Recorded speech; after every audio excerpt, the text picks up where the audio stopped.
All right, welcome, Bottom of the Bill fans. We've got a great episode for you today. Mr. AJ Hall. Yeah, what a nice guy. He's an awesome dude, man. I mean, so he plays drums with John Cleary. He's also a producer, and then has beat packages that you can buy on his website at was it Left Field Breaks. leftfielddrumbreaks.com. Yeah, man, he's just a very talented guy and just also a really cool guy to talk to. Some great stories about being on the road, and I mean, the Unpopular Opinion was a fire one today with him. Yeah, it's true. It was. Yeah. 100%. But yeah, man, I really enjoyed the conversation. I thought he was, it's always weird. Like, you never know what to expect when you're doing like people that you've never met before. That's all this is. Yeah. Well, sometimes we have like our friends on. That's always like really easy and fun, But we're running out of friends. Basically. Which is surprising because we have a lot of them. Maybe AJ Hall will be our Together friend now. we have a lot. Yeah. But individually we have like no friends. Maybe AJ Hall will be our friend now. Maybe. Anyways, guys, before we let you get to the episode, we have the documentary coming out July 26th right here on the live episode of Bottom of the Bill. Be live. And then we have our show at 1904 Music Hall with Dustin Monk and The Hustle and Honey What on July 29th. So make sure you get your tickets for that, sidehustletheband.com. And then also, if you're looking for a new drip, Bottom of the Bill now has merchandise for sale. Yes, we do have merchandise for sale. We'll put the link down in the description for you. Yes, we will. So, fucking.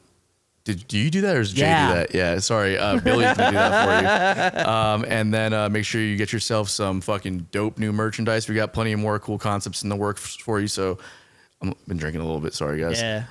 So make sure you stick around for that and enjoy the episode with AJ Hall. Bottom of the Bill starts now. This is Bottom of the Bill, where we talk about the modern grind of a musician. Album cycles. Hold on, Bill, give me a second, man. Because we don't know what we're talking about. Spotify playlists. You keep interrupting me. That's not how we discussed it. Just give me a second, man. We invite established artists Festival lineups. Can I just get my stuff out real quick? We invite established artists on to share their strategy to success. Marketing strategies. The premier do-it-yourself podcast. Hashtag DIY. Screw it. This is Bottom of the Bill.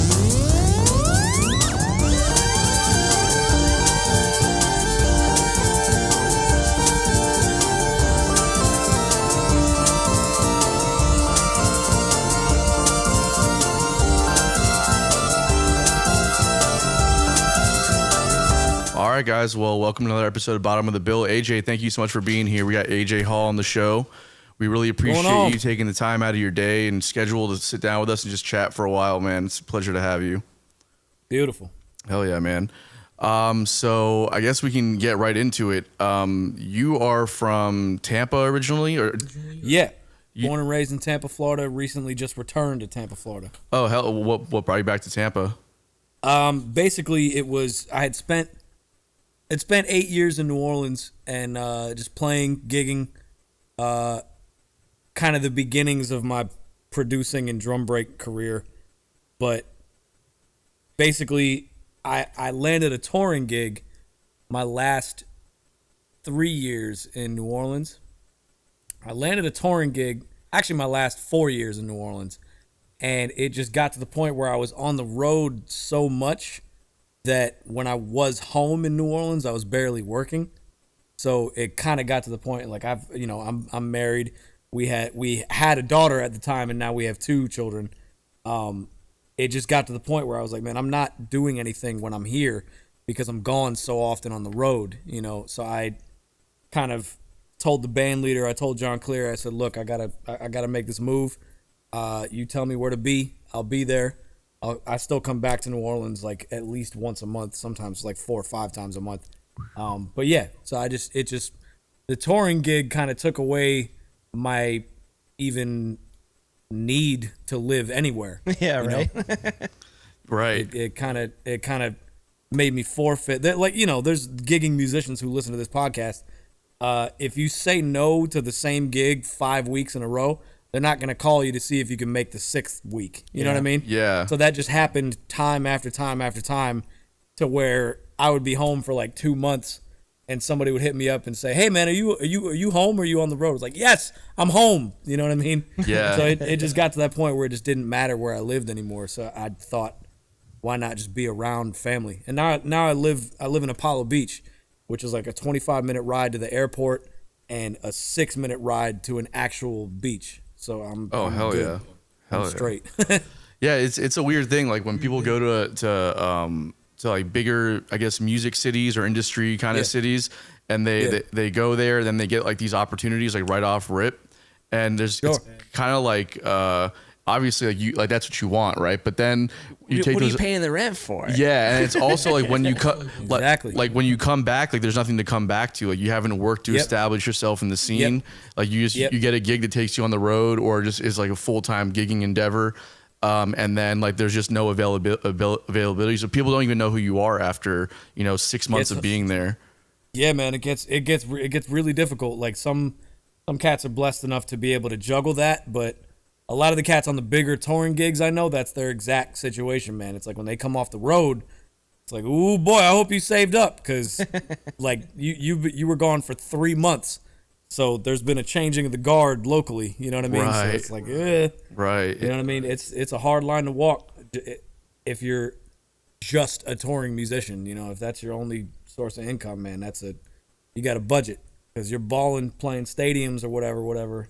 But when you get off that road, man, it's like the artist who you play with, they might pay you $1,000 a show, right? That's awesome. What if they only play 25 shows a year? Right. You know what I mean? Like that's. And you're not getting those royalty checks either. So like when you're off the road, like Exactly. you're not working. Like you're not getting a check from ASCAP or BMI every quarter. Exactly. So I mean, yeah, that's why entrepreneurship is so important, man. I feel you, man.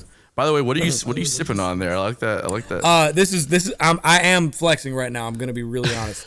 I'm not gonna try to hide it oh, how did this get here? You don't recognize this that, is Tony? What is it? yeah, this is Havana Club called Cuban Smoky. So this is a rum that is technically illegal to have in the United States. Oh, nice. Because we don't trade with Cuba. And whenever I go overseas, or even in Canada, whenever I'm out of the country in any capacity on tour, I always try to bring back a bottle of Havana Club and or some Cuban cigars, or like 2 bottles of rum that you usually can't get from Cuba. Now, is it like actually like a lot better, or is it just because you can't get it in the way States? better. Really? It's way better, yeah. Oh, interesting. Yeah. Are you Cuban? Not at all. No. Yeah. Word. Yeah, I gotta try some of that shit out, man. That's dope. Yeah, man. It's fantastic. It's like a little, it's my own little world that I get to take a trip. This Cohiba box right here is actual real Cohiba. Those are the best, man. I got straight from the factory when we went to Havana, actually. Oh hell yeah. So there's international touring, and then if you can get into the really fly stuff that you can only get overseas, that's like a real treat to bring back. Have you? What's it like playing in Cuba? Did you play with John Cleary? Was another band? Yeah, we actually went there with John Cleary. Cuba is funky, man. It's very, very much a third world country. It's a communist country, so everyone is on a very technically strict plan of getting paid by the government for whatever job they do. But there's this whole underground circuit of being involved in the tourism. You know what I mean? Right. So there's like certified physicists and brain surgeons in Cuba that also do like tour guide gigs on the side because it makes more money. Jesus. Right. Yeah. Hell So yeah. it's a really strange place. But it's as amazing as everybody says it is. Like culturally and just musically, it's absolutely insane. The architecture there and it's nuts. My dad's from Cuba, and we grew up in South Florida, like in Miami, Fort Lauderdale area. I've always Nice. wanted to go and visit. There's definitely a lot of that kind of architecture. If you go to like Coral Gables and stuff like that, you can kind of see some of the Spanish style stuff. But like, I definitely want to. I want to get my feet on the ground and really experience what it's like to be there. I don't speak Spanish anymore. Yeah. My dad can help me out with that though.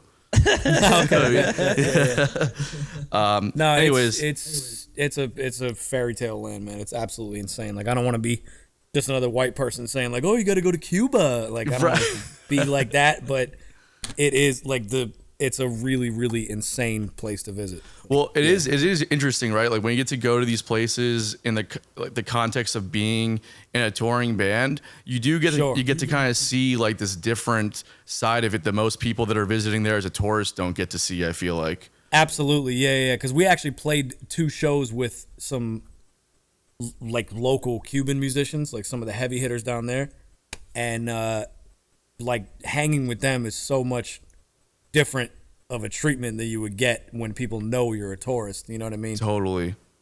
Yeah, So, it's yeah. cool. Like they like people like to kind of fill you in on the culture. They want to show you what's happening. They want to like get you Sure. to experience the whole thing and then have a story to tell when you come back type shit, you know? Yeah, absolutely. It's absolutely. cool. It's cool. You're just working, same as them. Yeah. Technically. Straight up. Yeah, for Straight sure. up. Yeah. Cool, man. Well, so I guess what was it like coming up in the Tampa scene, and what were your influences, and what prompted you going to New Orleans for a while? So the Tampa scene, honestly, I wasn't really that involved musically that much in the Tampa scene. Like I was playing little duo bar gigs, acoustic style, whatever. My senior year of high school, I was doing that every Wednesday, and my parents were actually cool enough to let me like miss first period every Thursday my senior year. Hell yeah. Because I was out till like maybe 1:30, 2 a.m. playing gigs on Wednesdays. But other than that, I wasn't really that active playing around Tampa. I went to Florida State after high school in Tallahassee. That was 2008 to 2012. And the day after I graduated Florida State, that's when my girlfriend and I, who's my wife now, moved to New Orleans. Like I went the day after college graduation and moved into an apartment uptown New Orleans. Oh, And I that's was dope. There until 2020, basically. So 8 years there. Were you going to school for music at Florida State? Yep. Oh, dope, man. Yep. That's that program is one of the only, not one of the only, it's one of the last truly like swinging programs in the country. Most jazz programs, they kind of give you a crash course in the entire umbrella that is jazz. Like Florida State, they start you with like right before bebop, and then you end at like 1968, and that's kind of it. Like, you don't get into the Aaron Parks, the Marcus Gilmore style drumming, none of that. You know what I mean? You learn how to swing for 4 years and like really read charts and stuff like that. Oh, that makes total sense. That comes through in your playing for sure, because Oh man, I played in a New Orleans style funk band for about a year, and the band leaders from, you might know him, his name's Rockin' Jake. I don't know, he's a harmonica player. yeah, I know that guy. Yeah. Yeah, I played with him for about a year, and he was like in like pretty big in the New Orleans scene for a while. Then he came to South Florida, and homeboy got on me big time about like just not having like that groove down. So Yeah.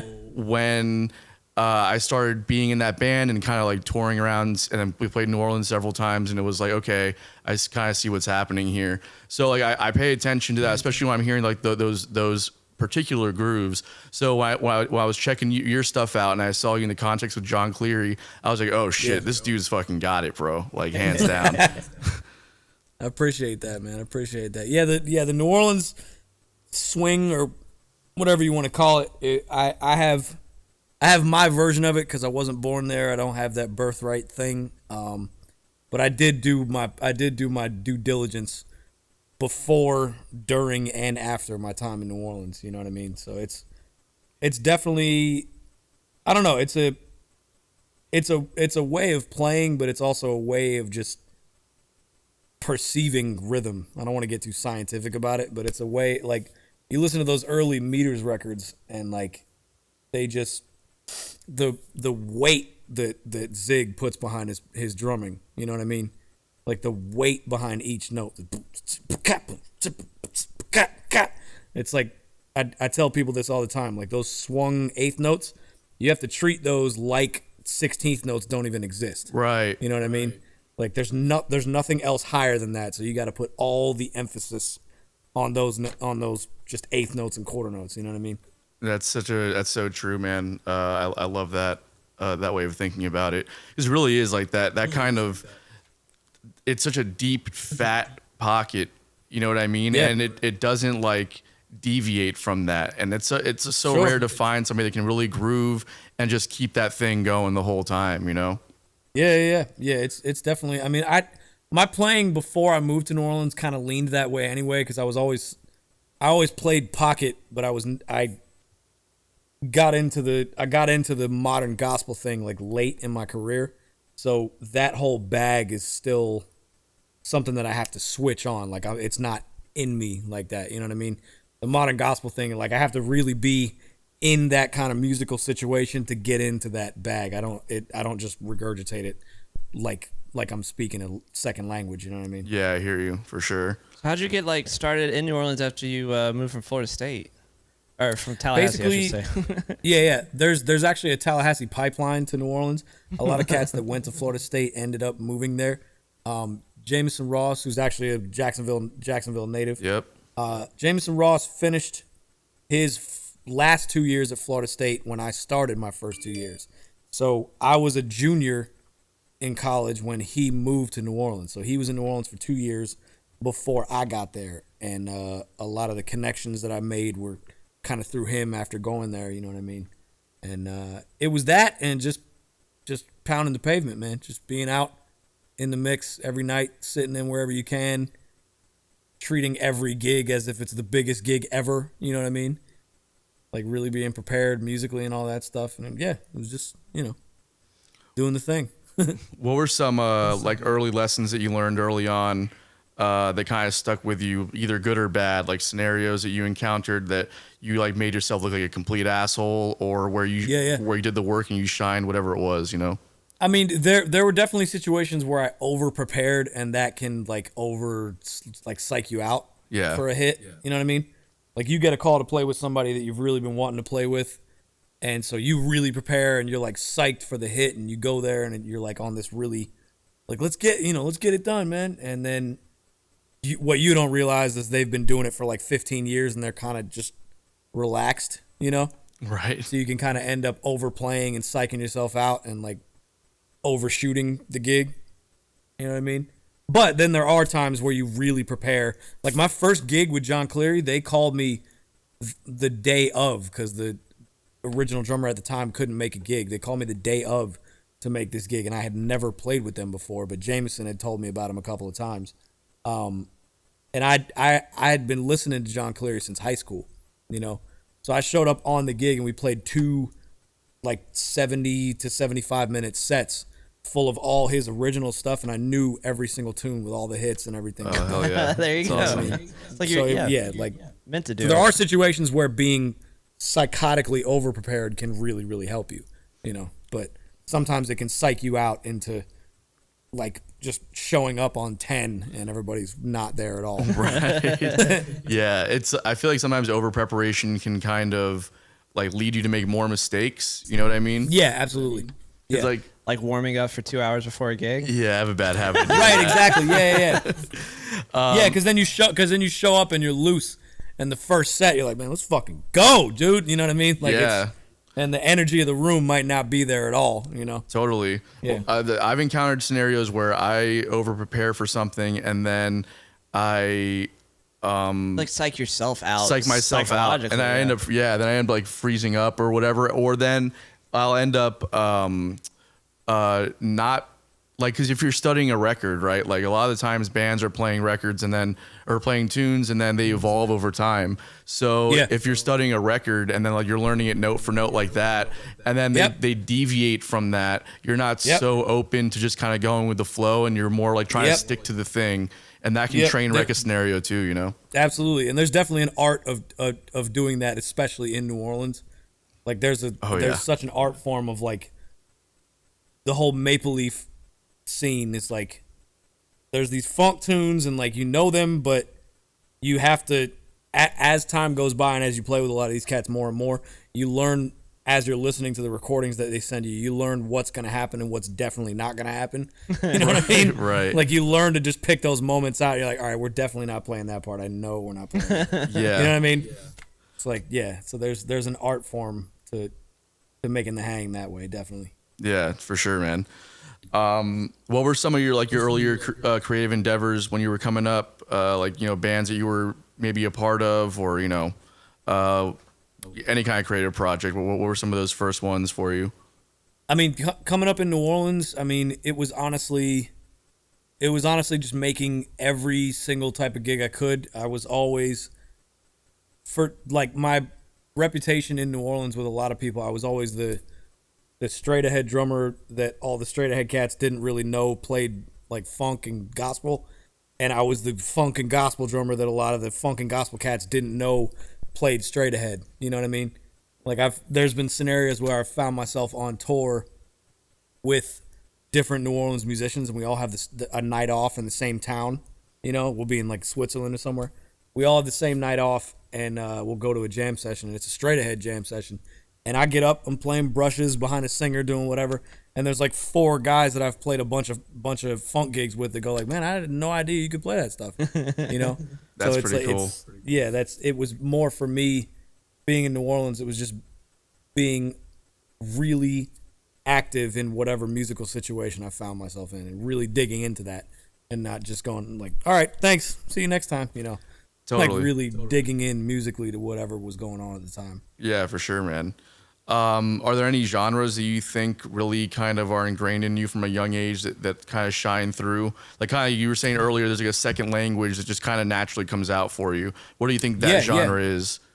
It's always been hip hop and funk. It's always been that since I was 13, 15, 14. Like it's always just been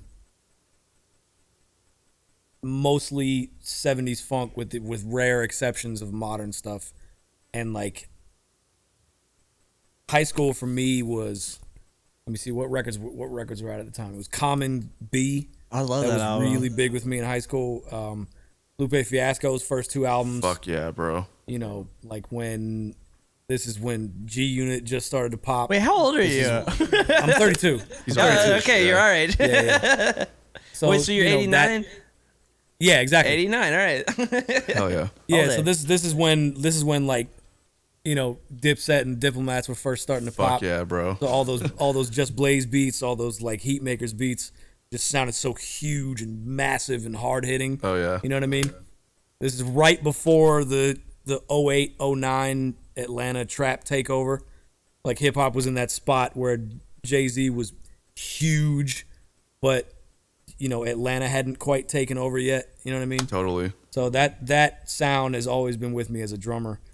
And then just, you know, listening to Motown records and Tower Power and Al Green and stuff with my dad. Like that's what I've been doing since I was a little kid, you know. Yeah, that's awesome, man. It's always been hip hop and funk pretty much. Yeah. Straight ahead too, but that came later in college. Like I had a jazz awakening when I was in college. Like I didn't even know what the fuck was happening on a lot of those records. Really my first year of college. I had no idea there was a form. I had no idea cats were soloing over chord changes. I didn't know what the fuck was going on. Billy And still then hears one- jazz that way. Yeah, it sounds like that's everybody's soloing at once, right? Yeah. I know that's right. Yeah, that's pretty I much. know that's right. That's pretty much it. Couldn't help myself on that one. Sorry, Bill. I'm not Yeah. a jazz cat for sure, but that's because you need the other world. You know, if we're gonna do this and interview everybody, right? Yeah, totally. Yeah. Totally. Yeah. We always had this whole thing back and forth because like I didn't go to school or anything either, or I didn't go to school or anything, but like I kind of Raised played by wolves. Well, I definitely came up playing with a lot of the jazz cats that were going to UM and stuff like that. So it was like they kicked my ass. I almost went there.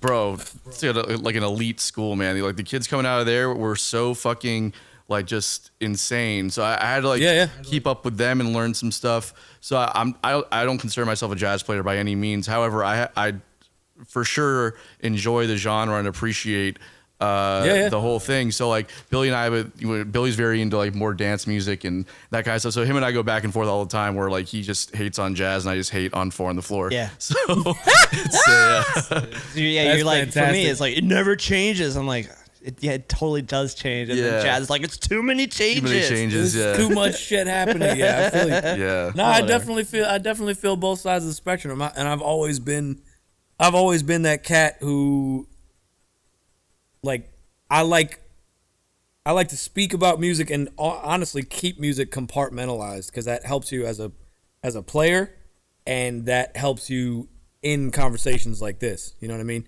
You show up on jazz gigs and you don't want to get into your like funk gospel bag unless it's that time. You know what I mean? But if you're playing behind a female singer, piano, bass, and drums, and she's just calling Sarah Vaughan arrangements and stuff like that, it's not the place for anything but your straight down the line, straight ahead bag. You know what I mean? 100%. And then the opposite thing, like if I'm playing in a Kojic church or a Baptist church with a click track and 3 toms and 2 floor toms, there's no reason for me to use anything that I've learned about straight ahead music at all. You know what I mean? Right. So it's like I like to talk about music that way too. Like if we're talking the 3 Miles Davis quintets, sure, let's talk about that all day. If that's not the vibe at all, let's talk about DJ Premier and Griselda and all that stuff. Like I'm cool with that too. Hell yeah. Yeah. Well, it's good to have that kind of versatility in your playing, but also like your vocabulary to just to understand how what it all means in the time and place. But speaking of the hip hop stuff, because I kind of was really big on that at around the same time, like mid 2000s, and then growing up in Miami, like you couldn't help to hear like get influenced by like the Pitbull stuff and Rick Ross Sure. and a lot of that stuff that was coming out at the time too. Yeah, I forgot about that. Pitbull was coming up, and then Ross. When was? Damn, that's right. That's 05, 04, 05. Yeah, you're right, because that's when Ross was blowing up.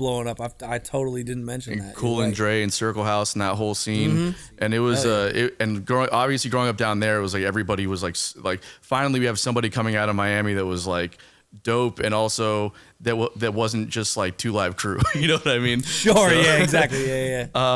But I want to Chris had a very interesting point, and the influence of funk and New Orleans music on hip hop from the get go, but then also kind of how hip hop has evolved and now had an influence on modern New Orleans style music, like Galactic, and how they've kind of been molding a lot of that stuff into what they're doing. Can you kind of speak to some of that dynamic and how they've influenced each other kind of over the years? Yeah. I mean, hip hop has always influenced American music and American culture. I truly believe hip hop runs the world, man.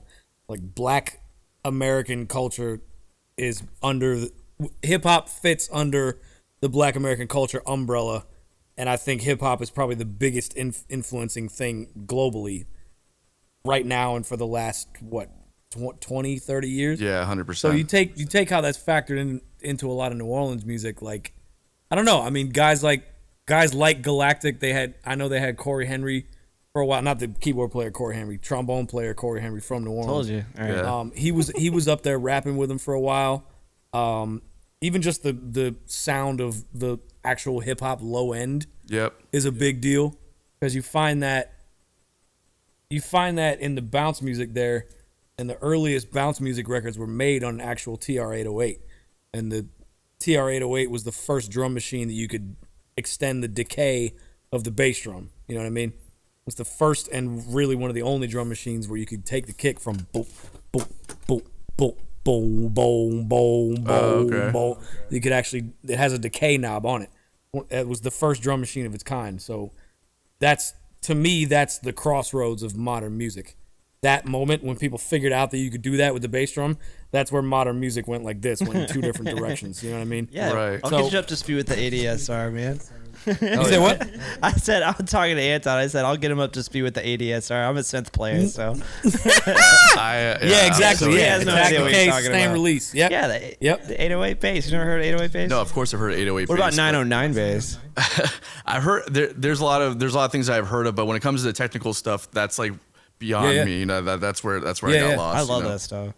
So in New Orleans, you find that sound mimicked a lot in second line, because real second line drumming is 2 people, a cat holding the bass drum and with the cymbal on top, and a cat holding the snare drum. So you get an actual bass drum with nothing in it, not ported, They're trying to get it to resonate across the street, so they hit it with like a concert mallet. Mm-hmm. You know what I mean, or like a marching mallet, and you get that same kind of boom, boom, boom. It's not a flat kick drum sound like we like to use on the drum set. It's a really long, big, sustaining note. So that definitely, and honestly, if we really want to talk about it, that predates, that sound predates electronic music by decades. That's what I was gonna say. Yeah, Jack has a question actually. What's up, Jack? What's up? Hey AJ, I'm a fellow drummer too. That's okay. It's his first. It's his first rodeo. It's his first. Hey, so I know you do all the breakbeat type stuff, and Yeah. you know that's kind of your bag right now, and you know really digging what you're doing.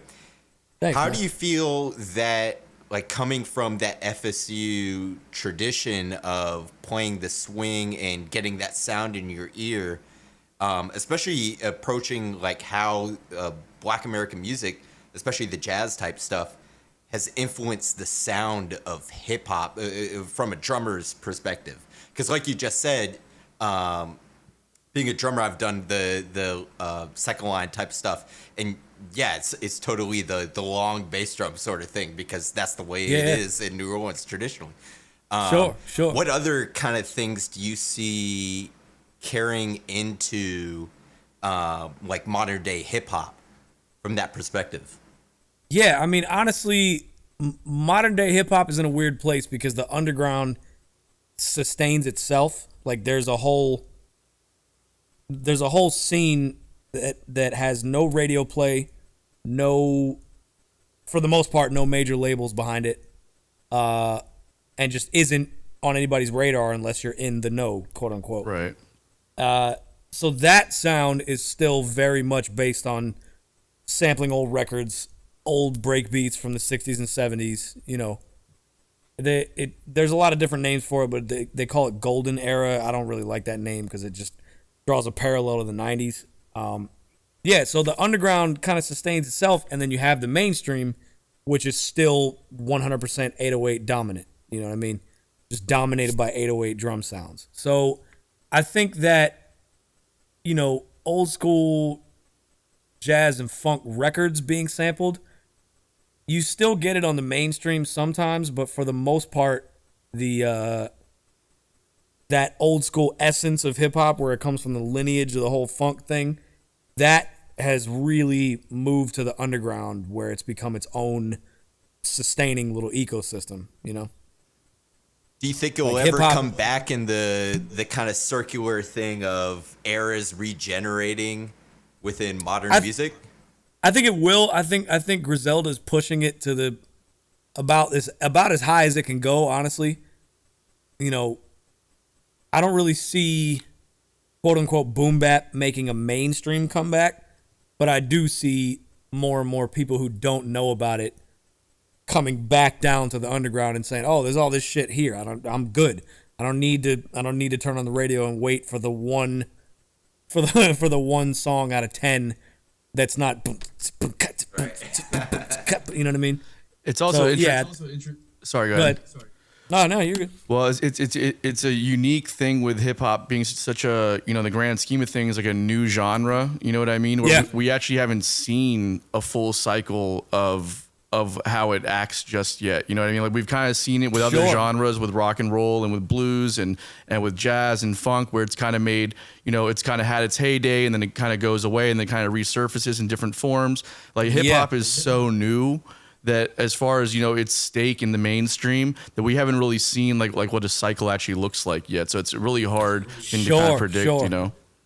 Yeah, I mean, and that's because both mainstream and underground completely sustains itself. Mainstream hip hop is one of the biggest things in the world. Honestly, bigger than rock is right now, you know, for the last couple of years. And the underground too. It's its own. The internet gave it power to survive on its own, you know. Totally. Without seeking radio play at all. That's such a true statement too, where it's like the way that things get reintegrated or resurface in the mainstream looks different now because the gatekeepers aren't really as relevant as they were 30 years ago, right? Like yeah, not at all. Right. There's there's an artist named Russ who has multi-platinum records, like multi-platinum and multi of the different records that are multi-platinum, Right. And zero radio play, none, like no labels, nothing. Dude is completely independent, very financially well off, and like sells out stadiums and like the Hollywood Bowl and shit.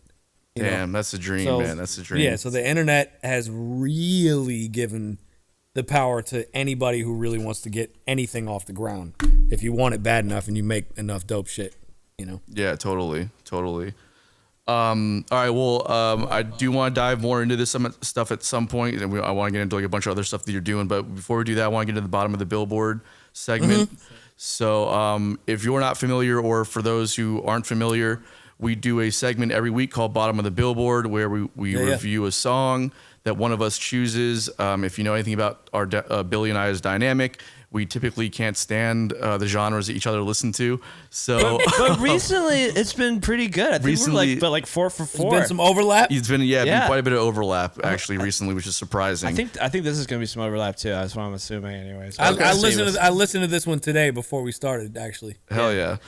So this week we'd have Billy's song, "The New Deal," "Deep Sun." Yeah, Deep Sun by the New Deal. Do you know the New Deal? Yeah, I see their name on festival bills all the time. Yeah. Well, anyways, I guess I think this might be like their best song and from like back in their heyday. They broke up in like 2012 and they got back together with a new drummer, and it's not the same. It's just like not at all. But this is their original drummer, and like you can just tell, like obviously they're going really heavy with the electronica a vibe, but really it's just three people. Like there's it sounds live. The Yeah, song sounded live. It's actually pretty impressive that it is live. Yeah, and obviously there's a lot of studio work and everything that they did with it and production, but like if you see them live, it's just absolutely incredible. That keyboardist Jamie Shields, he's my favorite like of all time. That's why I got BotB Prodigy, because he got one, and I just absolutely love this song. The track itself, like the studio track itself, I've always thought was just like their best hit. And I love the way that they move in an electronic theme, because a lot of it's times, hard. Yeah, exactly. To make it like really fresh, difficult and to do. like Yeah. the whole song keeps on evolving and changing. I love how they hint at the theme so many times, and then they have a big ending at the end. It's a 7.5 minute banger. Yeah. And most electronic songs are like maybe 3. Yeah. There's not a lot going on, you know what I mean? That's like, hey, this is supposed to be for a DJ set, and then here's the hook, and then go on to the next, and make whatever you want to out of it. But you can't really do that with this song. So I love it. The New Deal is my favorite. Jamie Shields, wherever you are, I love you. Yeah, come on our podcast. Oh my God, I mean, so he probably There you would. go. He's Canadian. There you go. He'd be like, oh, I guess. I actually really enjoyed this song too. Yeah. Much more from the production standpoint than anything else. Like if I was gonna say that if this is something I'm gonna ride out to on the daily, probably not. But as far as I really like some of the choices that were made on the production side. I like how there's like certain textures that are kind of like panning, like almost to the like where you want them to, but like not quite, and it kind of leaves you like hanging on the edge of your seat. And then you have like other textures that are just giving you exactly what you want, like kind of shifting from left to right, and just where everything's kind of sitting in the mix. And like you said, like everything's kind of like evolving over time.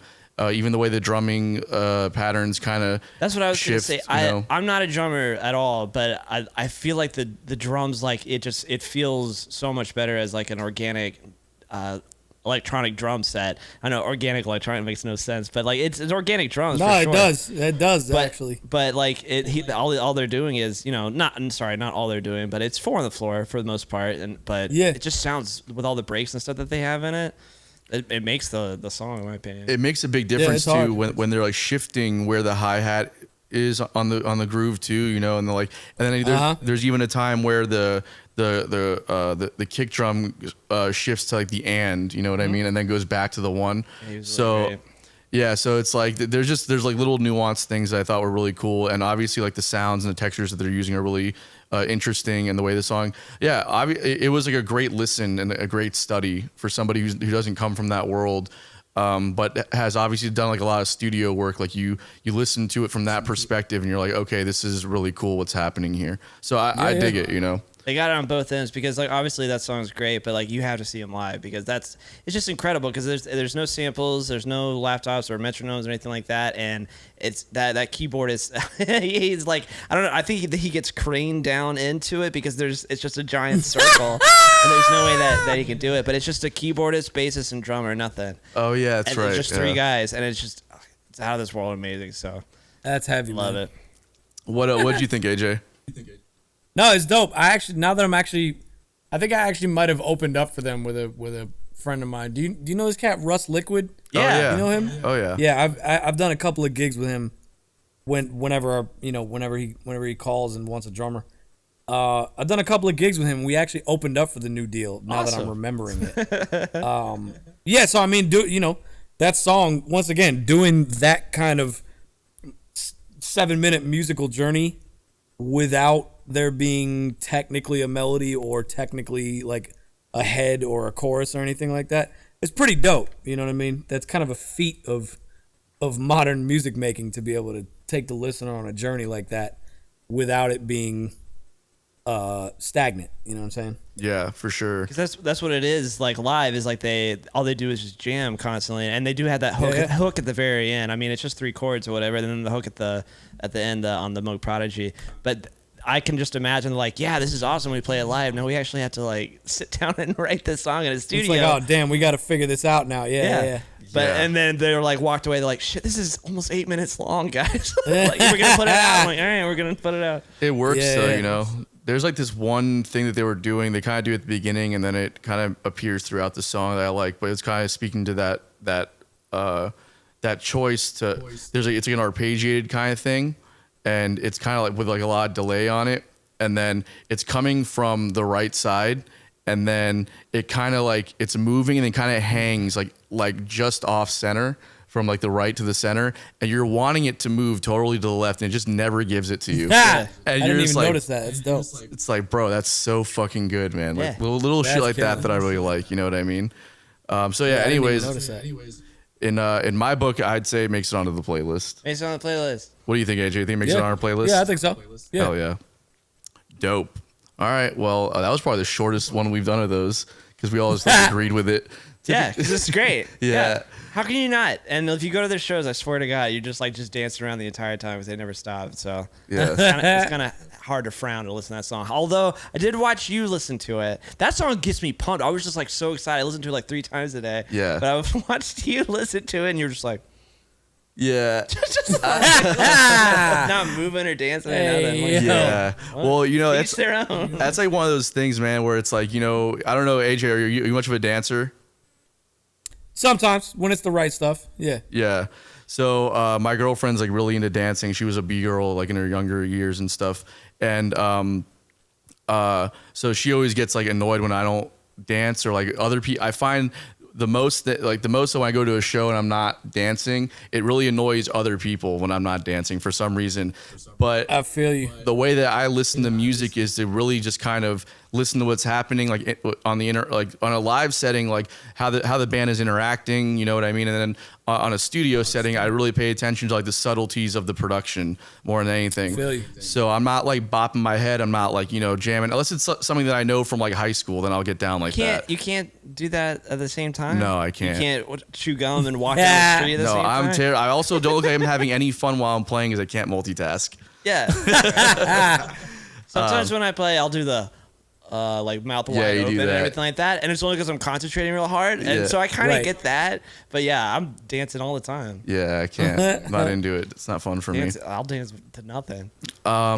So AJ, you're doing like these kind of drum packages and like these like beat packages that you're doing like on your website. Can you kind of speak to a little bit as to what that is and how you got involved with all that? Yeah, so I make drum breaks. It's me playing drums, and then it's 10 mics that I have on the kit. I have like 4 different kits, about 10 different snare drums and a bunch of cymbals. I mic them up with 10 different mics that I interchange out, and I run that all and mix that all down to tape, and then I put that out in WAV files for producers to use in their productions. They're mostly geared towards like just being old school, grimy hip hop style breaks, modeled after like the late 60s, early 70s type of stuff. Trying to think of like the easiest one, like the Funky Drummer by James Brown. Yeah. You know what I mean? That kind of stuff. And that's kind of what I've been doing aside from touring with John Cleary. That's kind of what I've been doing for the last like 2.5 years. Just making drum break sample packs for hip hop producers. You know, What's the market for that? it's pretty good because I'm one of the only drummers who understands that language of that old school 70s language and knows how to mix the stuff after it's played. There's a lot of cats who know how to play the stuff, but they don't know anything about drum recording or drum mixing.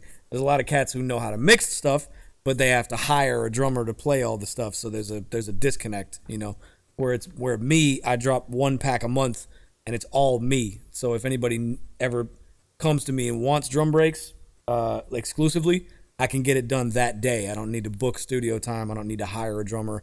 I don't need to hire somebody to mix the stuff. It all comes through me, you know. So. You're just selling just breaks, or you're also selling like voices too? Sometimes I'll do melodies and stuff like that, just little things that sound like they're sampled from records, you know what I mean? Just melodic sections. Sometimes I'll do that, but for the most part it's drums. Well, no, drum, sorry. I guess one shots. Oh, sorry, go ahead. I guess I said the wrong thing. I meant do you have like, you know, in that pack like 10 different snare hits, you know what I mean? Yeah, so I do separate packs of one shots. That's one shots. Okay, sorry. Yeah, I was thinking I voices. do separate packs of like all kick, snare, hi-hat, tom, and crash hits. You know, yeah. And that's all organic, or do you? Yep. Okay, cool.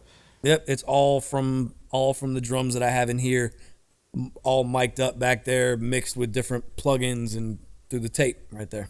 So where do you like sell all this stuff at? You know what I mean? It's on my website called leftfielddrumbreaks.com. I got that name from just being left-handed, and they say left-handed people are left-brained. So if you're doing the saying for doing something out of nowhere is you're coming out of left field. So I just called it that, leftfielddrumbreaks.com. There's about 29 sample packs up there so far. Nice. And I don't really plan on stopping. So there you go. Hey AJ, Jack again. yeah. Love your YouTube channel and how you do all the breakdowns on there, being a drummer and home studio audio engineer and all that. Yeah, man. Love the Zulu, by the way. Yes, sir. Yeah. So what made you feel like you wanted to give back in revealing to people how you were making these breaks? Because, I mean, to me, from a drummer's perspective and an audio engineer perspective, you really found a great niche in the market for that stuff. But not only that, because it feels like a lot of people are releasing sample packs and, you know, drum stuff and all that. You do it so authentically and so just well in a very usable way to not just, you know, people that are trying to capture the vibe that you are coming from, but usable in a modern way too. I mean, what was the incentive behind you giving these kind of breakdowns, releasing this, you know, the secret, so to speak, to everybody who's hip to it? So I mean, the first part of that I'll address is like, for every like gem that I drop about mixing drum breaks, about mixing my drum breaks, there's 37 of them that I'm not dropping. You know what I mean? I can do a 10-minute video on mixing one of my drum breaks, and it's still not even close to revealing everything that I'm really doing. You know what I mean? Because a lot of it starts with how I physically play the drums. Because that's one of the benefits of me playing them and mixing them, is I know how I'm gonna mix them when I start playing. So I kind of play to that. You know what I mean?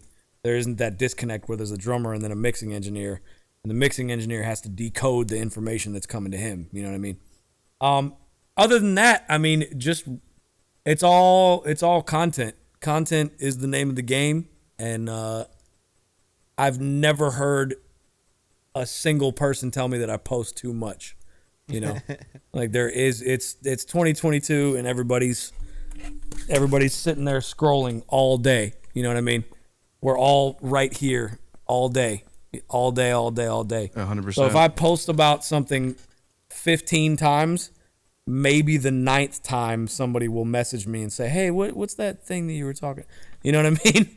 So it's like the amount of content that you can put out there as somebody who has an endeavor or has like a product or has a song, or if you're an artist or whatever you're doing, the amount of times you post about it could be like, you cannot post too much about it.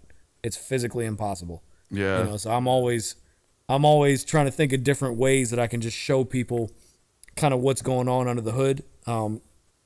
It started out, those breakdown videos that I do on my Instagram and YouTube about the breaks, it started out as just, I wanted people who had never heard of me to have the assurance when they buy a sample pack from me that I know what I'm doing. You know what I mean? I wanted that assurance. Like if somebody who doesn't play drums, knows nothing about drum mixing,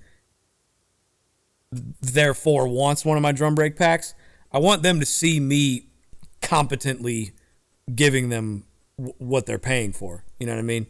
So that's the way it started out, and then later on it became this thing where other drummers were watching it and asking me for tips and stuff like that. So it kind of blossomed into this whole thing that people who know nothing about drum mixing and want to know nothing about drum mixing watch, and people who really want to know about drum mixing also watch, you know?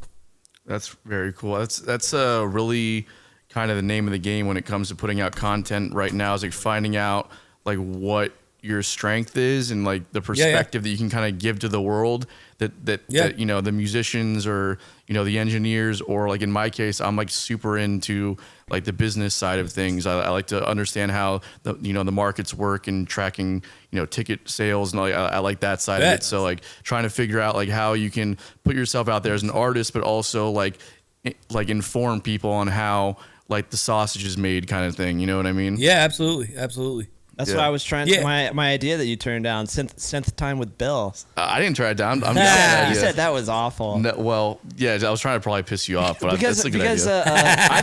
I've seen on TikTok and Instagram and everything like that, there are like, you know, maybe like 3 or 4 casts that are like showing you what they're doing, but most of the time they're just going real fast and showing off to be cool, or or it's just like a screen of like Fruity Loops or something like that, and it's just like, okay, so this is what you do, and then I was just like, it's just boring. I think I'd make it fun. Yeah. It's coming soon. Synth time with Bill. Synth time with Bill. Look out for it, kids. Yeah, man, do it, and post 30 of them shits before you pay any attention to what the views are.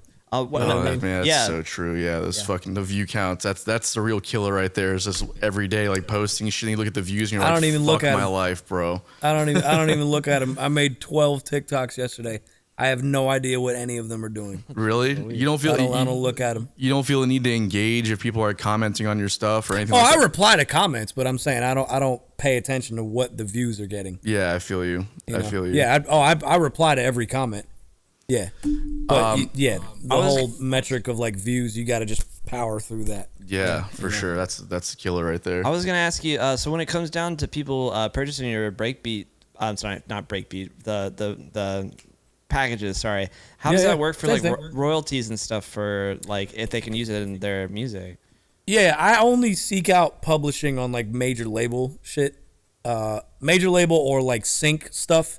If it's gonna go in a commercial. Yeah. Again, for a big company, you know, I'm not gonna. If you have like a startup and you have like an ad budget of like $500 for 2 months, I'm not gonna attach myself to that. But I'm saying if you buy one of my drum break packs and you make a 15-second beat for like cornflakes, then yeah, we need to talk some numbers. Or like bigger indie placements, like my dude Russ, the artist that I mentioned before. I only seek out publishing in those instances, and it's small number publishing for what a drum break should be. I'm not gonna go after 50% of your song like some cats who do the melodic samples do. You know what I mean? And it's all handled it's all handled by my manager and stuff like that. And 9 times out of 10, when I do get a major label placement, the label will just email me and say, hey, we need to clear this. What do you need? And I'll tell them, well, what did you have in mind? And then they come back with it, and I say, all right, cool, sign it, we're good.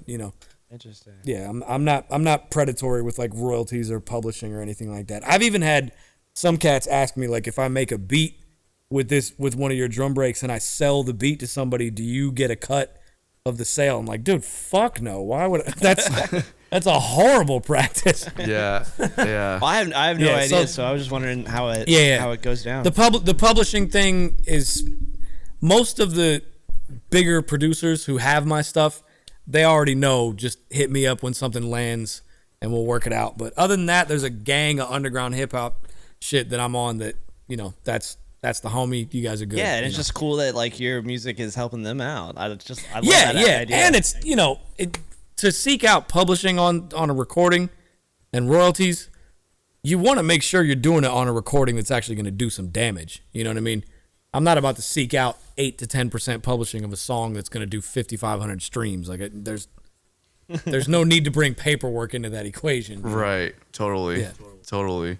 I'm curious as to how you kind of take yourself out of the workspace of, like, obviously playing your instrument and then getting into the studio mindset is a completely different kind of world. Like when you're on the production side, when you're mixing stuff down, or when you're working on like, different sounds and stuff, like how do you remove yourself from what you've done as a drummer and then put yourself into producer mode?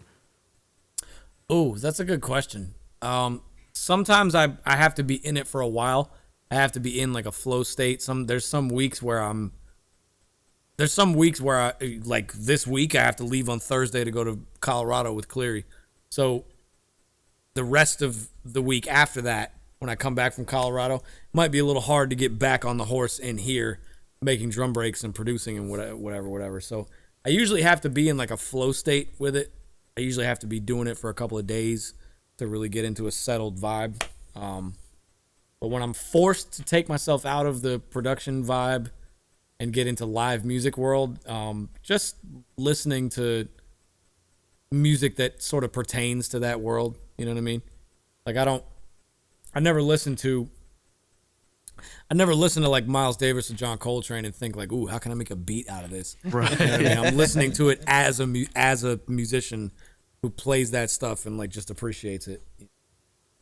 Totally. Yeah, Totally. That's kind of my best answer for it, is just like take yourself there musically first before the situation comes up. Right. And do you like record like let's say you're working on some of your package stuff, like do you record your drums ahead of time and like spend a day doing that and then spend like another day on the production side, or are you kind of doing it simultaneously? Oh, it's always back and forth. It's at the kit, play it, at the kit, press record, play it, come over here, mix it, print it, put it in the folder. Back to the kit, record, play it, over here, mix it, put it in a folder. That's the part that's so wild to me, because like that's why I have the hardest time like sitting down like recording shit, because like I don't like pushing buttons and shit. I have like the ideas, but I don't like pushing buttons because it takes me out of the creative space. If I'm like sitting there trying to play something on guitar and nail something, and then I gotta like take myself out of that to go sit and like figure out just start like hitting keys and trying, you know what I mean? Yeah, templates is what saves me with that. I have my templates there with all 10 mics set up, labeled, with all the plugins I usually use on each channel, and then the master channel has all the stuff that I usually use. It's all set up in here. My mics, if you can see, my mics stay plugged in. Like all the cables run behind the curtain under these rugs along the walls. Like I never have to run cables ever. Right. Yeah, so it just makes a really easy workflow for you. Yeah, exactly. And the overheads are mounted to the ceiling. Oh, wow. I'm never moving mic stands around to. That's awesome. Yeah. Hell yeah, man. All right, well, I got a couple other things. I just like some more fun stuff from the musician perspective. We're fun guys. Any red flags you look for when you're deciding to work with an artist on the production side, or even like go on the road? Is there any kind of things that stand out to you? So two completely separate areas. Yeah. when a producer hits me up and asks for some drum breaks and just says, yo, send some drum breaks, and that's it, you know, at least do me the courtesy of saying, yo, I heard your breaks on this recording. I love them. I'd love to use some with this artist I'm working with. If you have anything you can send, that'd be great. That's awesome. You know what I mean? But, yo, send some breaks? No. How about that? Yeah. What do you think arises from working with people like that? Do you have you like encountered those scenarios where you've sent them stuff and then you're like, oh, this is why I don't want to work with these people because this is usually what happens? It's usually just because they're not. Usually the biggest outcome of that is they're not willing to work with you on the back end if there's a major label placement where you definitely should get a little bit of publishing and credit. I've had other situations where producers have hit me up and they've said like, yo, I love these breaks. Can I get you to do some of these type of breaks? And then I say, yeah, cool. It'll be this price and I'll send them to you. I'll be done by tonight or tomorrow. And then they go into the part of the conversation where it's like, okay, so you're not going to want any publishing on these because technically I'm telling you what kind of drums to be played. And it's like, well, no, because if you could do it, you wouldn't be talking to me. You know what I mean? If this was all your creative process, we wouldn't be having this conversation. You know? Right. It's you know, I don't want to sound like I'm constantly going after publishing, but there have been a couple of instances where just drums being a part of the copyright on a song, that's not a very common concept unless you sample a James Brown record or something like that. The drums themselves being counted as a composition technically doesn't exist in copyright law right now. So there's a lot of producers who are really cut and dry about it. Like, no, absolutely not. Drums will never count. And there's a lot of them that I work with that are great about it. They know exactly what's going on, and I never have to like specify up front. They always hit me up with the paperwork on the back end, and it's totally cool. Yeah, but producers that are immediately, and this goes for anybody in life, people that immediately hit you up for the thing that you're good at and say, yo, let's do this now. No. Yo, send it to me. Or, yo, let's do this right now. It's usually not the person you want to work with because they're looking to get that out of you and then never speak to you again. You know what I mean? Right. Yeah, there's no relationship building or like there's no like, yeah. I feel you. And so the second part with the working with musicians or like touring and stuff like that, the prima donna thing is big. Like you can sense it up front pretty often. And there's usually a vibe there and it's usually not good. And I've learned to kind of trust my gut on those situations, and it's worked out for the better because John Cleary's a great guy, great dude to hang out with, funny as all hell, like ridiculously funny cat, and just good company to keep, you know what I mean? So there's no ego involved with really anybody on that gig. It's totally chill. So that's awesome. It's definitely worked out. What do you think, like as far as the prima donna stuff, like when you encountered that, like what are some of the things that you kind of see up front? Like if they, like, you know, when you're working out details, when you're emailing back and forth before you commit, like what are some of the things that you're looking at where like this isn't going to work? There's been gigs where they've asked me to play and I don't ask what the rate is because I assume that it's pretty good, you know? And then later on the management will ask me like, okay, so what were you thinking what's your usual rate, you know? And I tell them, and then they go, oh, well, that's a little high. It's like, well, okay, if you had a number, then why didn't you tell me first? Right. Now I'm the asshole. You know what I mean? Yeah. It's like now I'm the asshole because I said something up front when you had a number in mind in the first place. You could have just told me, you know? Totally. There's been situations like that where it's just like, all right, we don't need to play this cat and mouse game. Just tell me what it usually is, and if I'm cool with that, then that's great. We're good, you know. That's the thing that drives me crazy about stuff like at that level, because when you're dealing with people, like when you're dealing with entities, right, like business entities, like and bands included, like you know that there's a budget for something, right? Like they have a cap for sure. So like they're what's that meme where it's the two cowboys with their hand on the trigger right here? about to pull the revolver out, and one says, "What's your budget?" and the other says, "What's your rate?" Spider-Man thing. You know what I mean? Yeah. Yeah, exactly. Yeah. Yeah. Where they're both about to shoot off, and it says, "What's your budget? What's your rate? What's your budget? What's your rate?" Yeah, I love that. Yeah. It's Like, so man, true. come on. It's like when you're talking to like a musician, it's just like, Yeah. it's like if you have a number that you know you can't, obviously they want to try and get you for less than what their budget is. You know what I mean? Yeah, yeah. And that's the thing. But at the same time, it's like, if you know that you can't go above a certain point and you know that number is probably below industry standard, you might as well come out with that up front. You know, sometimes like musicians are a weird breed. Like if we really like the music and we like the people, we'll like really negotiate on our prices just because we want to do something. And that's the weird part, that people don't even give you the dignity of having that part of the conversation. Like, yo, I actually dig this gig. I'll do it for whatever you got. But if you ask me what I need up front, like, don't make me look like the asshole because you had a number in the first place, you know? Totally. Yeah, I can definitely feel that.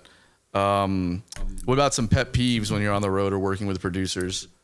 Pet peeves is not on the road. Pet peeves is definitely not reading the room. Yeah. there's honestly, I've never had this issue with anybody in the John Cleary band. Everybody's really good at judging the dynamics of the situation, but you do have it with like promoters and sound guys and just people that you work with at these places and festivals and stuff like that. You have people who, like, you show up and you're all disheveled because of a 4 a.m. lobby call or whatever, and you flew 2 hours that day or whatever the situation is. You're tired, right? And you have sound guys that are like really just on level 10 and trying to hang out and do the jokey joke thing, and they could have figured out that it's not the time to do that if they would have took the 30 seconds to like pan around the room and just see what the vibe is, you know. Totally. Other than that, I mean,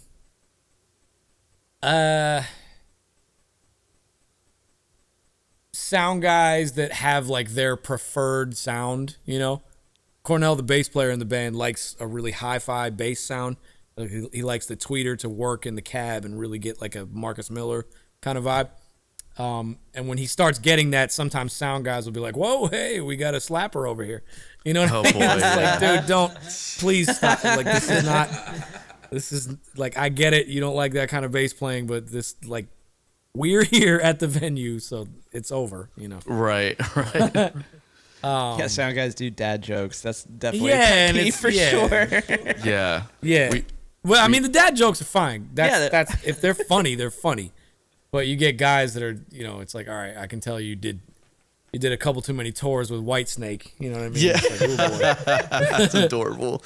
We did a festival a few weeks back, and or maybe like a few months back now, and we showed up, and the back line was dog shit, and the setup was like a small like tent. It was a blaring. I think we had like a 4 p.m.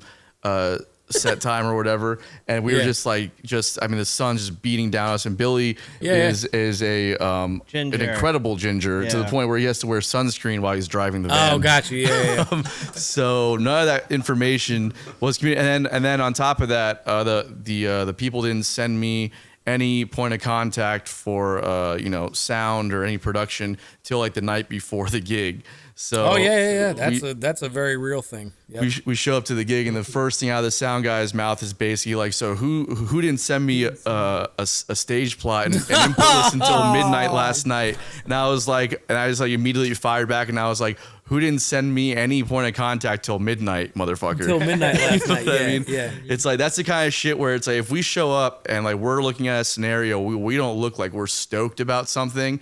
Maybe don't hit us with the smart ass remarks right off. Yeah, exactly. And that all fits under the umbrella of read the room. Right, exactly. You just got to read the room, man. Yeah. There was a gig I had in, I can't remember. There was a gig.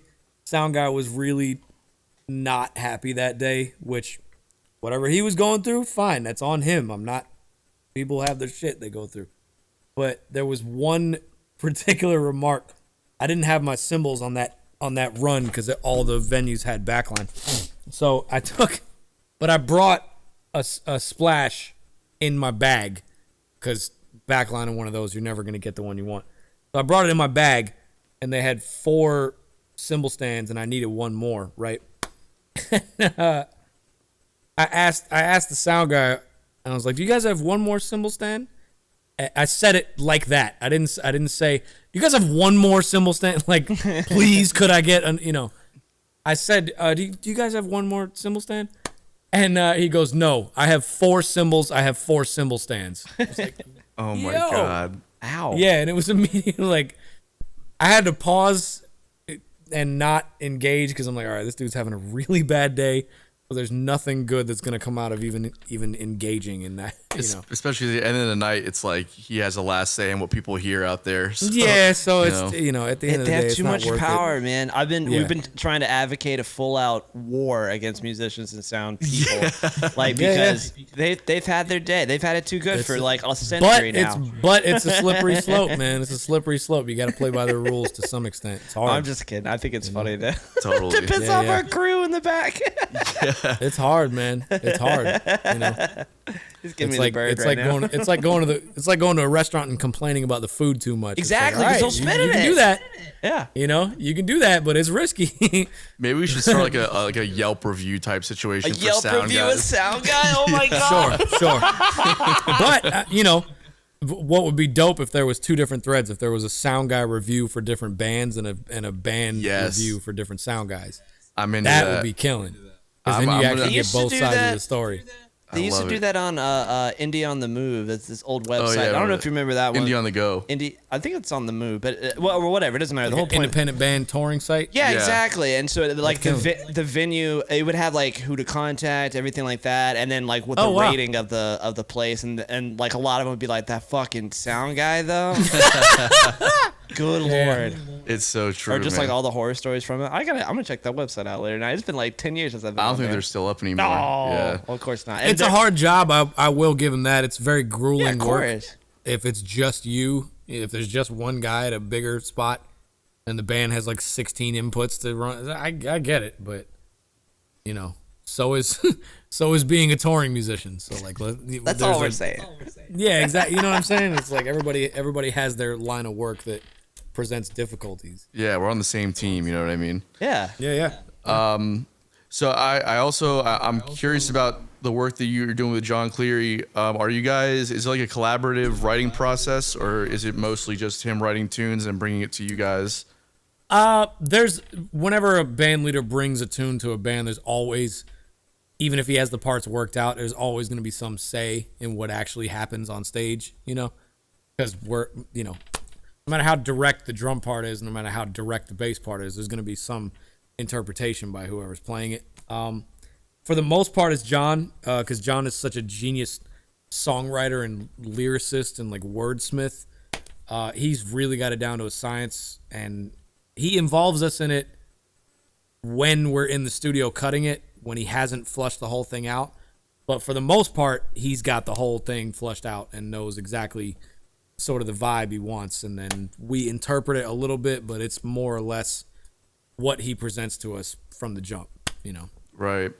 And how do you manage rehearsals being back and forth between here and New Orleans all the time?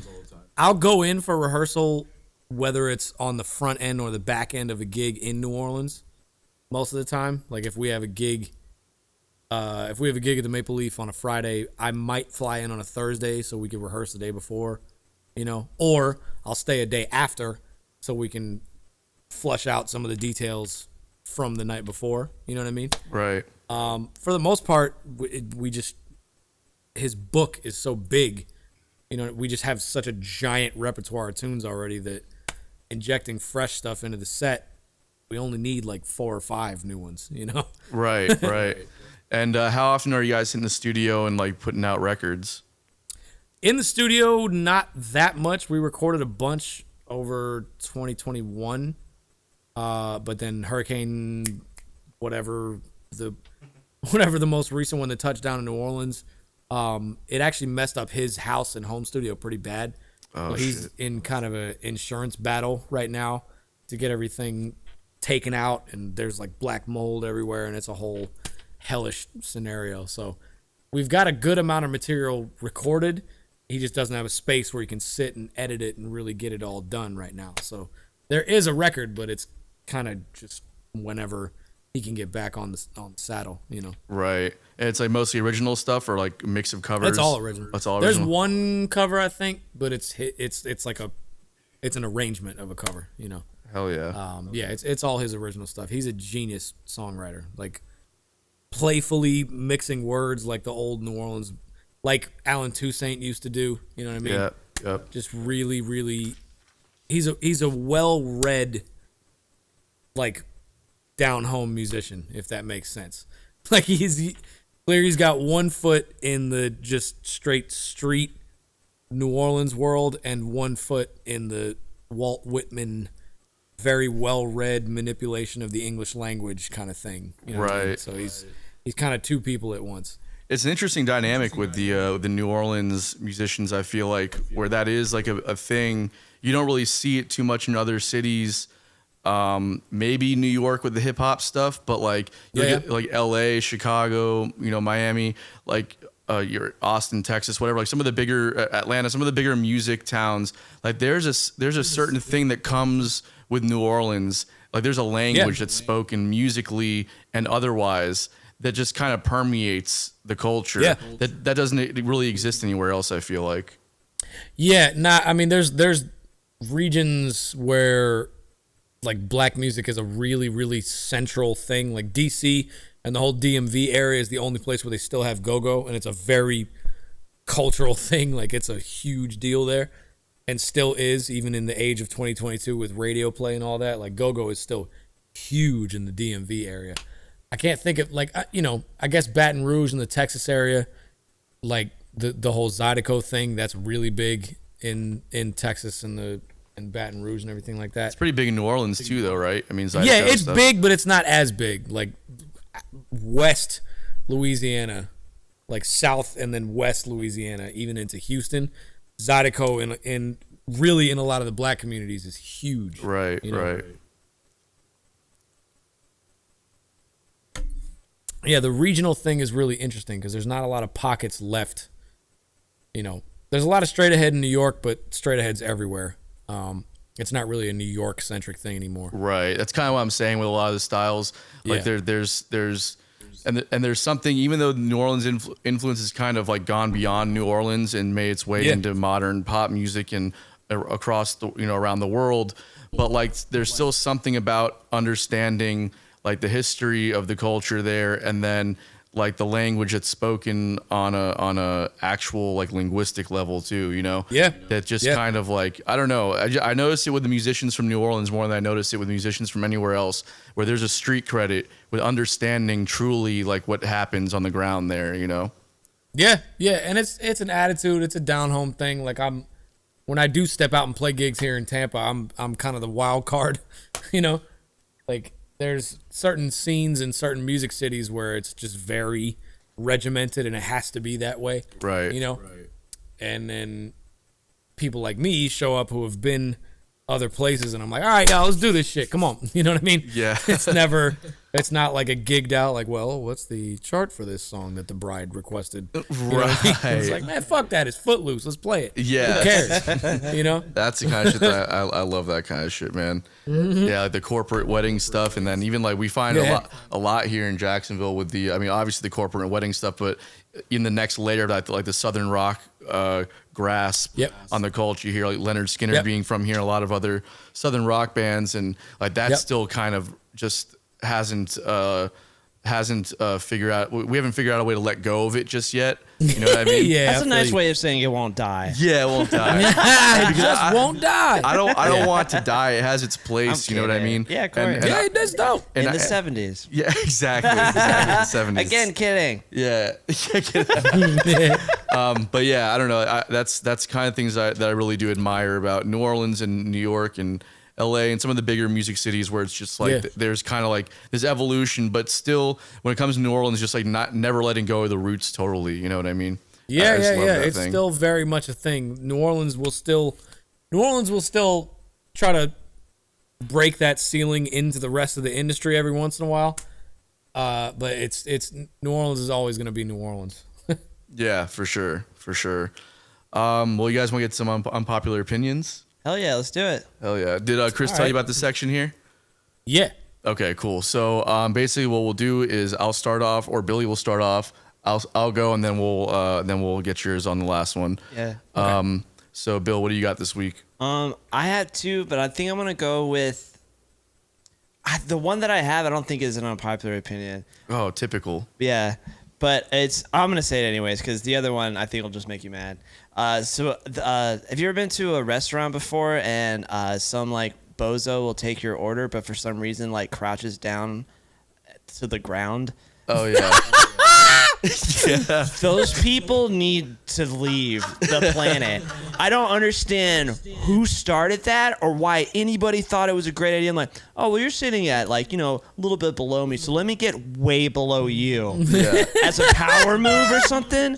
I feel like I'm like a 4-year-old talking to an adult or something. I just want to, like, as soon as I do that, I'm just like, what are you doing? Well, I'll Why are punch you you right in doing the that? fucking head. Maybe- Especially when a guy does it. I mean, it's like a girl does it, I'm just like, well, okay, this is even weirder. But like when a guy does it, I'm like, bro, no. Be a man. Like, meet my eye line. Yeah. So, okay, that's my unpopular Do you get mad when they take the seat and they turn around and they sit down in the seat backwards? Oh, like Oh, a cool dude, teacher? that's a weird one. Yeah. No, I think that's pretty dope, actually. You think it's dope? That's still good luck. Yeah. Billy was kind of a nerd in high school, so you probably Kind of. he kind of looks at that and is just like, oh, that guy's so cool. Yeah, He just did I that. could never Well, pull it off. that's actually being excited about their job. Which, if you're a waiter in 2022 and you have actual passion about your job, fucking kudos to Good you. for bro. you.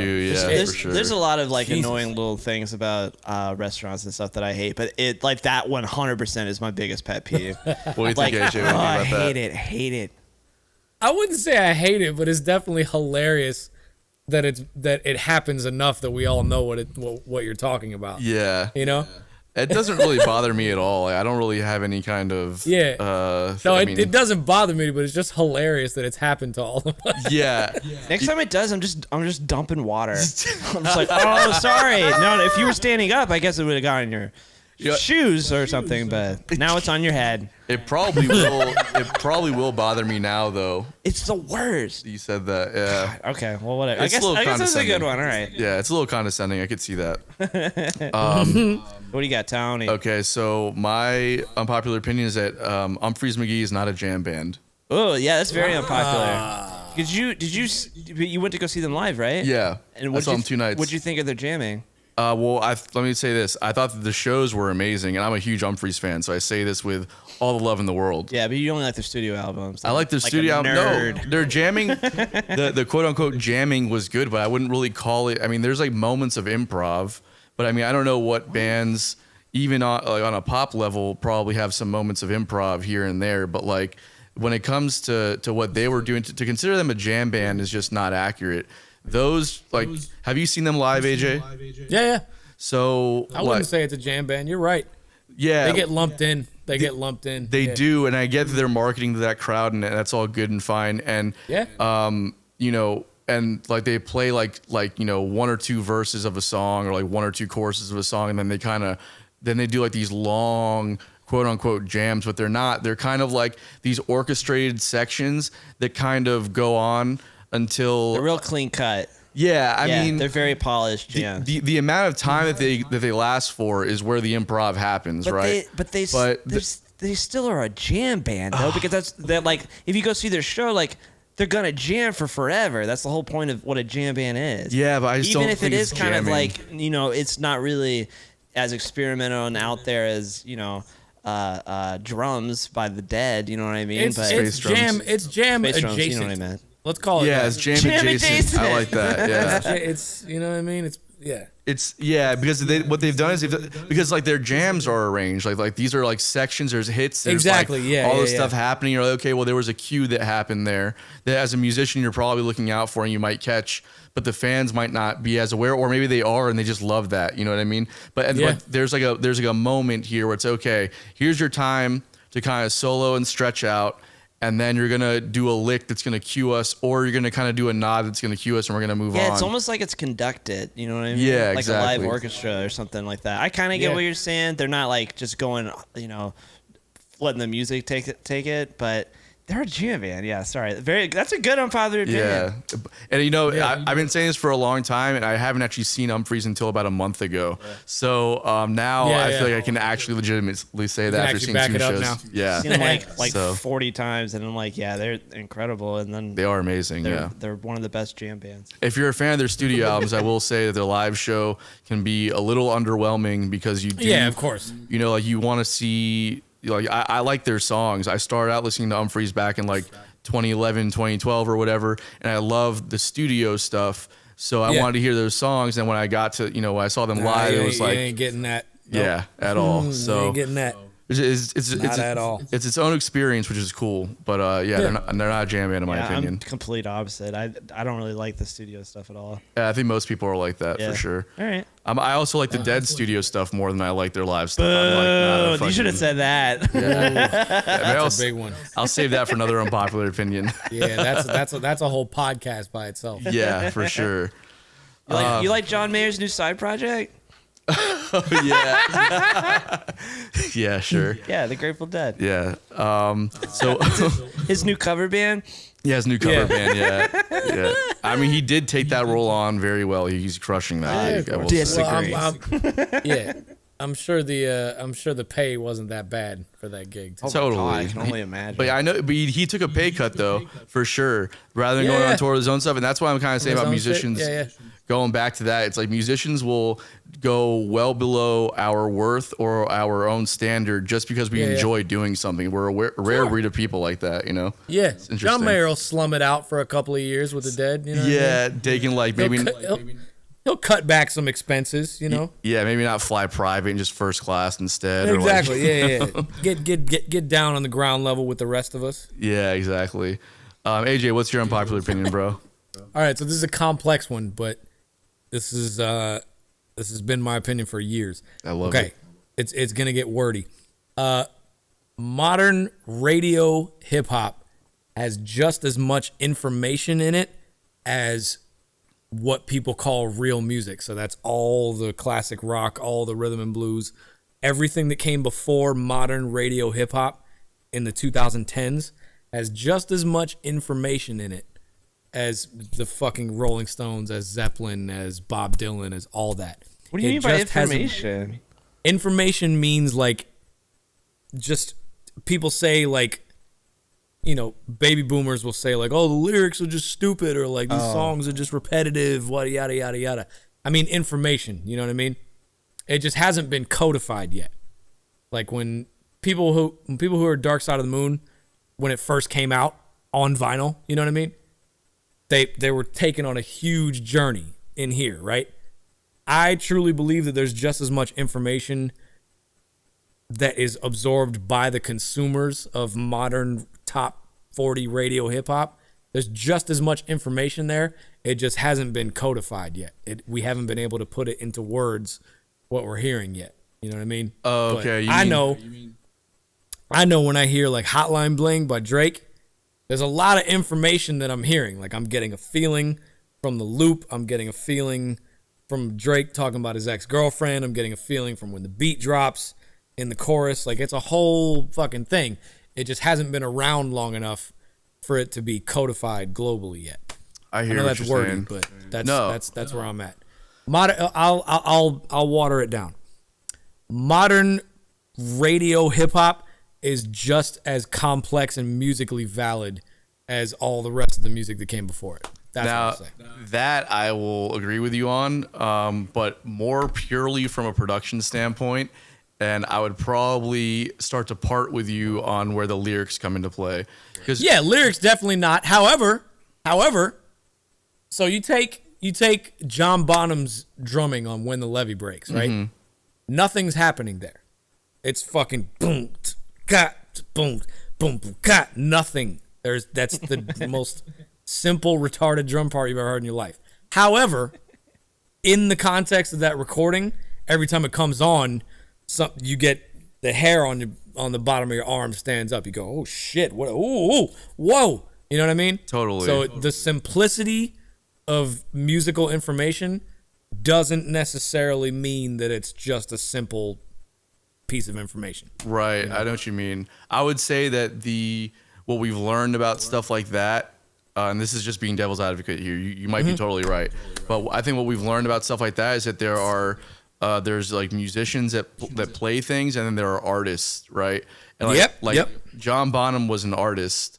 And there's also like a world of production that went into that sound, right? Absolutely. So it's we're not just hearing the groove, we're hearing the production choices, we're hearing the whole thing. So when it comes to like modern hip hop or like more like pop hip hop, like Fergalicious? no, that's you wait, that's gonna be like in the museums. I'm thinking more of like there's like artists 2008. Like who's that guy that did like Panda and all that kind of shit like that? Like yeah. So Designer. So like stuff like that where it's like there's production choices that are being made that I think are like next level that we're gonna look back on and be like, oh shit, that was pretty innovative. But when it comes to what they're actually saying, which for me is what hip hop. I'm not like I don't come from that like producer like audiophile world. It used to come from a lyrical standpoint, and now it's definitely not. At least in the radio world, I won't debate that, but I will stand my ground on there's just as much information that comes into the listener's ear. Yeah, you know what I mean? I think you're right about that. I think you nailed that on the head actually. What do you think, Bill? When auto-tune is used, it's definitely not what the person sounds like up front, but when John Bonham played When the Levee Breaks, that's not what he sounded like in a room. That's what he sounded like in a stairwell. You know what I mean? Totally. You resurrect him from the dead and put a drum set in front of him in a dry room. The drums aren't going to sound like When the Levee Breaks unless you put him in that stairwell. You know? Totally. There was Jacob. We had a guest on who runs a studio here in Jacksonville a few weeks ago. Yeah. He made this analogy with auto-tune, and because it was like I was saying something about it, like Usher made a comment when T-Pain met him, and T-Pain was like, "Oh, Usher, I'm a huge fan, blah blah," and then Usher goes like, "Oh, you single-handedly ruined music," you know? And it was like that's literally what I was thinking about. Is I fell in love with a stripper. I'm like, so that's iconic. That's just like. Well, you know, the thing is, what I was saying about like the auto-tune reference, like saying that it gave people that weren't otherwise talented like a platform to like compete in a market that other talented people were trying to legitimately compete in. But the way that he kind of like compared it with something else, I can't remember what the exact comparison was, but it was like, oh shit, like that actually makes total sense, because the idea that like, you know, I guess with DAWs, that's what he was saying, like with Logic or like Pro Tools or whatever, where it's like, you know, the idea that you have to do something a specific way in the creative sphere is kind of like limiting, you know, like, okay, well, without DAWs, we wouldn't have any of these productions that we have like in the last 30 years. You know, so like is auto-tune the same kind of thing? The biggest parallel that I can draw with like the giant conversation of like older music with less technology, that whole umbrella, is the painting versus the camera, right? So when the camera was first invented, every single painter was like, what the fuck is this? You just hit a button, you know what I mean? You just hit a button and the fucking painting appears. Are you shitting me? Who's, you know what I mean? What is this?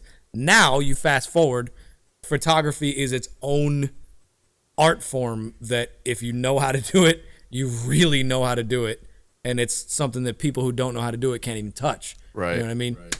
So that's kind of where we're at with technology and music. That's how I like to look at it, at least. You have to, that elitism or whatever, it'll get you nowhere. Yeah, it really doesn't. I still, it's definitely unpopular because I don't really agree. Nobody wants to be the last horse and carriage salesman in Detroit. You know what I mean? Yeah, sure. You don't want to be that, man. You gotta. It's not. You know. Well, it's just I just think there's so many bad songs out of that era that you can talk about. That I'm just like, are. No. There's a lot going on. Like fucking. What about Gwen Stefani? What about her? Bananas. What about that song? I mean, what the hell does that mean? Again, if you look at it from the Hollaback Girl. Hollaback Girl. Yeah. I mean, again, like from a lyrical standpoint, you know, whatever, Nailed but like it. from a production standpoint, Yeah, again, lyrically it's stupid, man. But something happens when that song comes on. yeah, people lose Some their shit happens. So it's like, who are we? You know, that's what I mean by saying it hasn't been codified yet. Yeah, you know? that's so true. Actually, I think I agree So it's like with you. like Elvis wasn't really the smartest guy musically, you know. But that first TV appearance, some shit happened when people saw that. You know what I mean? Totally. I'm trying to think of some other like really just retarded lyric instances of like lyrics in classic rock that people say is the monolith of like, you know. Well, I mean, listen to the Beatles, man. You know what I mean? Like the Beatles are like there's some stuff that like the Beatles are my favorite band of all time. So I say this from that perspective. Like like some of the stuff like that Paul McCartney wrote was a little bit more digestible, you know what I mean? You can put it together, but then you listen to like John Lennon. I listen to fucking like "Loosing the Sky with Diamonds" or like fucking "Strawberry Fields," and you're just like, what are you even talking about? You know what I mean? It's like, but there's something in there. Yeah. Then it definitely gets to the. There's a crossover where it goes from being really intelligent to just like, all right, dude, I get it. You're artsy. Yeah, exactly. You know? Exactly. So I don't think that's what was happening with Gwen Stefani and Holla Back Girl or what was happening with that fucking Panda song, right, by any means. However, there's definitely what they did figure out was like, you know, this kind of, I guess like musical meme that people could kind of like get infected by, and then the production stuff that was you know not existing 10 years prior to it. You know what I mean? Like being like in that way, like all the information coming through from all those different angles. That's the kind of stuff that I think you might be alluding to that would be 100% on board with. You know what I mean? Yeah. And people just talk about the 60s and 70s being this great time for music. You know what came out in the 60s? The Bird is the Word. Yeah. You know what I mean? There you go. You know what came out in the 60s? I'm Henry VIII, I am. There you go. Come on. Yeah. We're not going to just cast this wide blanket over 2 decades of music like nobody was making dog shit. Like, no, we're not going to do that. All right, since you just brought that up, just one last question. Just one last quick question. What if you had to get rid of one decade of music? We talk about this on almost every podcast. One decade of music from the 50s to right now. What goes for you? Gun to your head. You gotta choose. God. Oh man, that's a difficult one, man. I'll start off for you. Everyone here knows like the 80s for me can just go away. And I get that we're going to lose. I would never say the 80s. The 80s would be my last choice. Thank you. So I know there's a lot of great innovation that happened there, but just overall, it can. The 80s in pop music was a weird time, but the 80s in most black club music is fucking gold. I will never say that's got to get out of here. Man, do you think that some of those do you not even know who Morris Day was? Like, yeah, but I just that's what I'm saying, man. You got to get rid of Prince. You got to get rid of Chaka Khan. Prince started in the 70s. Prince started in the 70s and was also. But Prince's music in the 80s, nah. Nope. Oh, bro, first two records, come on. First two Prince records, 78, 79, come on, got to. Oh no, those are amazing. Purple Rain, controversy. Okay, all right. I'm gonna go controversial, even if this is getting rid of most of the amazing bebop that happened at the time and post bop that happened at the time. I'm gonna go 50s. 50s, huh? You're gonna get rid of all the rock and roll stuff too. Yeah, Little Richard, Chuck Berry, Elvis Presley, Jerry Lee Lewis. I could do without it. Yeah. The 60s don't exist without it. I mean, the 60s. The 60s, yeah, the 60s had so much amazing shit. It's just because I could do without Bobby Darin and yeah, you know what I mean. I feel that. Yeah. If you had to pick one, yeah, 50s, huh? I get the 50s too. I understand. That's kind of where I'm at. Bill, you're still with the 70s. You said what? No. What did you say? I'm probably on his side of things. Either that or like 2000, 2010. Honestly. 2000 to 2010. Or possibly, and I know this really See, sucks, that's a weird part too, because then you got to get rid of early Kanye. Yeah, but I was even gonna say maybe the 90s, honestly, because like you lose Nirvana 100%, but I mean whatever. Yeah, I mean. I can't really think. You of lose like, Tupac, you lose Biggie, you lose like all like the 90s hip hop. That is true. And so it's a hard one to decide, but you also lose Creed. So yeah, I guess that's true. Yeah, I don't know. The 90s would probably be a close You also second. lose. Oh my God, why can't I think of his Achy Breaky Heart as well? What's his fucking name? Hannah Cyrus, Montana's Billy Ray Cyrus. Billy Ray yeah. Cyrus, yeah. Get rid of him. Billy Ray All right. Cyrus, that was a banger though. We're not gonna sleep on that. Bro, the 90s country can Those go are hits. right Really? to hell, bro. I can't stand man, it, bro. no. Okay. But here's how we're gonna sign off the podcast. Everybody who's listening to this, go listen to TROUBLE by Travis Tritt. That song is a fucking heater. I do like Travis swear to Tritt. God. He's all right. I do like him. Yeah. Trouble right. by Travis Tritt. That song is a fucking heater. I swear to God. AJ, man, it's been an absolute pleasure having you on the podcast, bro. This has been awesome. Appreciate Thank you you, bro. so much for doing this. Thanks, man. Good luck with everything. You got some tour dates coming up with John Cleary? Yeah, this Thursday, Just you some said, right? one-offs, not like tour dates, but everything's on his website, johncleary.com. Anybody out there who's looking for drum breaks, leftfielddrumbreaks.com. That's where I'm at. Hell yeah, man. We'll definitely keep in touch with you and keep up with what you got going on. Thanks again, and good Hell luck yeah, with man. everything, bro. Appreciate you, man. Hell yeah. Catch you All right, later. yo. Later, man. Yeah. Adios, muchachos.